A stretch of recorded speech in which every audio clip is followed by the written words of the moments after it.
രക്തത്തിലെ ബിലിറൂബിന്റെ അളവ് ക്രമാതീതമായി വർദ്ധിക്കുന്നതാണ് മഞ്ഞപ്പിത്തത്തിന് കാരണമാകുന്നത്.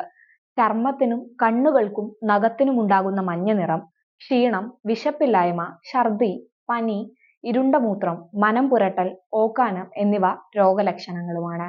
വൈറസ് ശരീരത്തിലെത്തി 1 മുതൽ 28 ദിവസത്തിന് ശേഷമാണ് രോഗലക്ഷണങ്ങൾ കാണിച്ചു തുടങ്ങുന്നത്. നാം മഞ്ഞപ്പിത്തത്തെ പ്രതിരോധിക്കാൻ മുൻകരുതലുകൾ എടുക്കേണ്ടതുണ്ട്. പുറത്ത് വൃത്തിഹീനമായ അന്തരീക്ഷത്തിൽ നിന്നുള്ള ഭക്ഷണ വസ്തുക്കൾ പാടെ ഒഴിവാക്കുക. തിളപ്പിച്ചാറിയ വെള്ളം മാത്രം ഉപയോഗിക്കുക. ഭക്ഷണങ്ങൾ എപ്പോഴും അടച്ചു വെക്കുക. ടോയ്ലറ്റിൽ നിന്ന് വന്നാൽ സോപ്പ് ഉപയോഗിച്ച് കൈകൾ വൃത്തിയായി കഴുകുക. രോഗത്തെ അതിജീവിക്കാൻ ശരിയായ ഭക്ഷണ രീതി ആവശ്യമാണ്. തിളപ്പിച്ചാറ്റിയ വെള്ളം മാത്രമേ കുടിക്കാൻ പാടുള്ളൂ എന്നത് പ്രധാനപ്പെട്ട ഒന്നാണ്.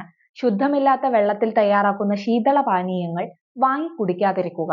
ചൂടുള്ള ഭക്ഷണം മാത്രം കഴിക്കുക. റെഫ്രിജറേറ്ററിൽ സൂക്ഷിച്ചിരിക്കുന്ന ഭക്ഷണം ചൂടാക്കി മാത്രം കഴിക്കാൻ ശ്രമിക്കുക. ഭക്ഷണത്തിന് മുമ്പും ശേഷവും കൈകൾ വൃത്തിയാക്കുക. ഉയർന്ന അളവിൽ നല്ല ഇനം മാംസ്യം, അന്നജം, മിതമായ അളവിൽ കൊഴുപ്പ് എന്നിവ അടങ്ങുന്ന ഭക്ഷണമാണ് കഴിക്കേണ്ടത്.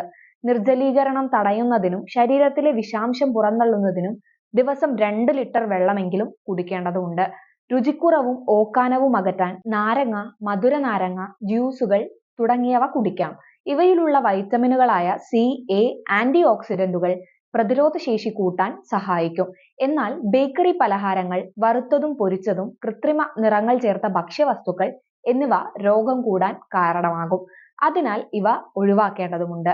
റെഡ് മീറ്റിലെ പൂരിത കൊഴുപ്പും അമിനോ ആസിഡും കരൾ കോശങ്ങൾക്കും കൂടുതൽ നാശം വരുത്തും. അതിനാൽ ഇതും ഒഴിവാക്കുന്നത് നല്ലതാണ്.